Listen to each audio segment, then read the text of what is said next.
নমস্কার বন্ধুরা, কেমন আছেন সবাই? আশা করছি সবাই খুব খুব ভালো আছেন, সুস্থ আছেন। আমরাও সবাই খুব ভালো আছি। তবে হ্যাঁ, আজকে আমার মনটা একটু বেশিই খারাপ। আর শুধু আমার না, বাড়ির সবারই প্রায় বলা যায়। এখন বাজে সকাল ওই 10টা মতো।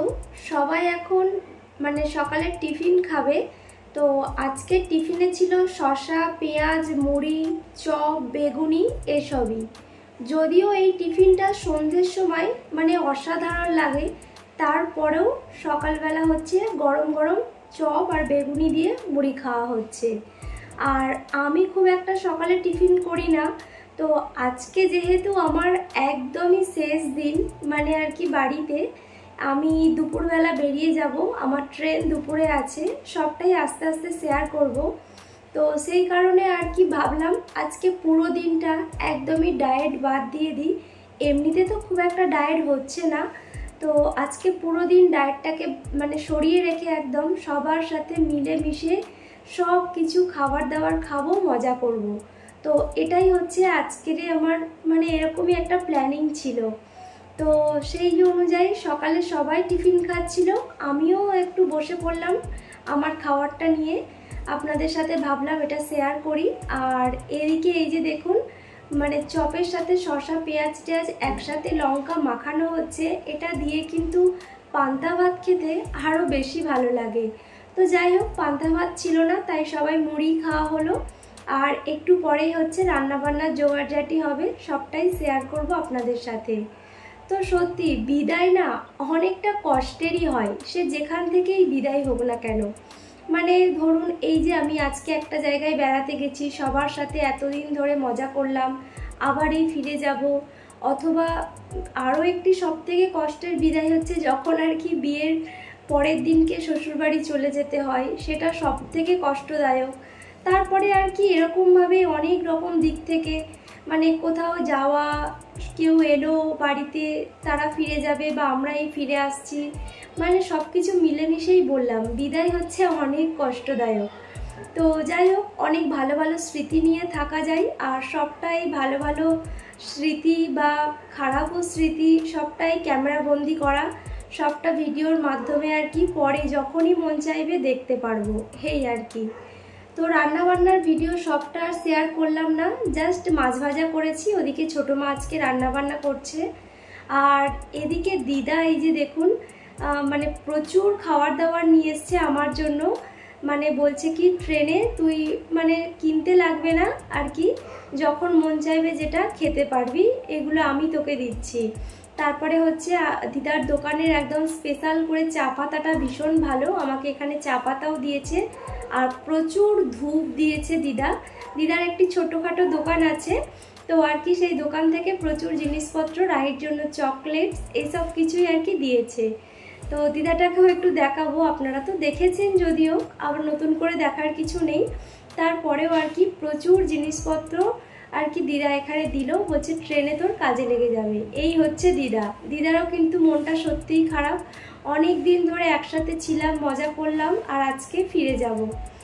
আর এদিকে হচ্ছে দাদা দেশের ঘর থেকে একদম কাঁচকলা, লাউ শাক, তারপরে কুমড়ো শাক, আর রয়েছে এঁচোড়, এই সব কিছু একদম গুছিয়ে নিয়ে এসছে। সব কিছু দিদা এখানে ছোট ছোট করে কেটে গুছিয়ে দিচ্ছে প্লাস্টিকে ভরে ভরে, এগুলো হচ্ছে আমি নিয়ে যাব। তো এই যে দেশের শাকসবজি কোনো দিনই খারাপ হয় না, সব থেকে ভালো যাকে বলে একদম টাটকা টাটকা। আর এখানে রয়েছে গিমে শাক। তো এই যে প্রচুর শাকসবজি, এগুলো হচ্ছে আমি নিয়ে যাব। তাই দিদাকে বললাম সবটা গুছিয়ে দাও, তাই দিদা এখন বসেছে সবটা গুছিয়ে দিতে। তো মোটামুটি আজকে দিনটা মনে হচ্ছে অন্যদিন সময় কাটতেই চায় না, আজকে তাড়াতাড়ি করে যেন সকাল হয়ে গেল, এই দুপুর হয়ে গেল, সব কিছু যেন তাড়াহুড়ো করেই হয়ে যাচ্ছে। তো রান্নাবান্নাও খুব তাড়াতাড়ি হয়ে গেছে, ছোটো মা রান্নাবান্না করেও নিয়েছে। এদিকে দিদা সবাইকে বেড়ে বেড়ে খাবার দিচ্ছে, এখন সবাই মিলে খাওয়া দাওয়া করব, 1 ঘন্টা রেস্ট, তারপরেই বেরিয়ে যাব। তো সত্যি খারাপ লাগছে, ভালোও লাগছে না, কিন্তু তারপরেও কিছু করার নেই, এটাই তো বাস্তব যাই হোক, এখানে হচ্ছে খুব সুন্দর করে বাটা মাছের ঝাল হয়েছিল। আর আম দিয়ে টক ডাল, আর আলু সিদ্ধর মধ্যে টমেটো মাখা, পেঁয়াজ রসুন শুকনো লঙ্কা এসবই মাখা হয়েছিল। একদমই হালকা খাবার দাবার, খুব একটা আহামরি কিচ্ছু না, ভীষণই গরম। তো এই খাবারটা মনে হচ্ছিল খুবই ভালো। আর তাছাড়া অনেকটা জার্নি করব, খুব একটা বেশি খেয়ে বেরোনা আমার যেন খুব কষ্ট হয় আর কি, সেই কারণে। যাই হোক, সবাই মিলে চলুন খাওয়া দাওয়াটা সেরে নিই, তারপরে রেডি হব, বেরোবো, সবটাই শেয়ার করব। চলুন তাহলে খাওয়া দাওয়াটা সেরে নিই। আর এদিকে এই যে মামাও চলে এসছে, ভাত খাচ্ছে, মামার ছেলে, ভাইও আছে, বাবাই আর মামা দুজনে হচ্ছে স্টেশনে ছাড়তে যাবে। তো দেখা হচ্ছে আবার বেশ কিছুক্ষণ পর। পুরো একদম গোছানো কমপ্লিট হয়ে গেছিল গতকাল রাতেই। তো সবটা রেডি করে আর কি একদম হাতের সামনে। আর এদিকে রাহি এই যে রেডি করে দিয়েছি, ও তো কিছু বুঝতেই পারছে না যে কি হচ্ছে না হচ্ছে। তো বেজায় খুশিও, তার কারণ বলেছি আমরা বেড়াতে যাচ্ছি এই কারণে আর কি। তো কয়েকদিন আগে আপনারা ভিডিওতে দেখেছেন ও নিজেও কাঁদছিল যখন ওর দাদা আর ঠাম্মি এসছিল, বাড়ি চলে গিয়েছিল। আর ঠিক কয়েকদিনের মধ্যে এই যে আমিও ফিরে যাচ্ছি আর কি। তো চলুন বেরিয়ে পড়লাম। তো এখান থেকে মোটামুটি আমরা খড়গপুর স্টেশন যাব, তো বেশ কিছুক্ষণ সময় লাগবে। আর মাঝপথে একটু কাজও আছে, সেই কারণে একটু তাড়াহুড়ো করে বেরোনো আর কি। আর আমি যাব হচ্ছে ওই যে দাদার সাথে দীঘায় গিয়েছিলাম, আর আমি যখন এসছিলাম দাদা গাড়ি পাঠিয়েছিল, সেই দাদাও আর কি ফিরে যাবে। সেই দাদাও বাইরে থাকে, সে থাকে কোয়েম্বাটুরে।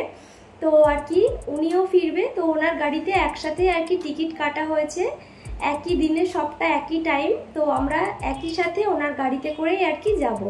সবারই আসলে মনটা খারাপ, তবে আমি সবার সামনে সত্যি কথা একদমই কাঁদি না। মানে কাঁদতে গেলে একটু অন্যরকম লাগে আমার, তার একটাই কারণ, এমনিতে সবাই কাঁদে, যদি তার উপরে আমি কাঁদি আরও সবাই কাঁদবে, সেই কারণে আমি একদম কাঁদি না। তো যাই হোক, এদিকে এই যে আমরা বেরিয়ে পড়লাম, দুটো গাড়ি এসছে মোটামুটি। রাস্তায় একটু কাজ আছে বললাম, সে কাজটা হচ্ছে দাদার গাড়িটা হচ্ছে সার্ভিসিংয়ে দেওয়া হবে আসার পথে আর কি। আমরা তো চলে যাব, তাই দাদার দুটো বন্ধুও আছে, তাই আরও একটি গাড়ি আছে, ওই গাড়িতে সবাই ফিরবে, এই গাড়িটা আর কি সার্ভিসিংয়ে দেওয়া হবে। যাই হোক, তো এই যে আমরা এখন খড়গপুরের উদ্দেশ্যে রওনা দিলাম। ট্রেন আছে আমাদের মোটামুটি ওই ঠিক সন্ধ্যে 7:10-এ। তো আমরা মোটামুটি বেরোলাম 3টে সাড়ে 3টের সময়। তো চলুন একেবারে স্টেশন যাই, আবার দেখা হচ্ছে নেক্সট ভিডিওতে। সবাই ভালো থাকবেন, সুস্থ থাকবেন।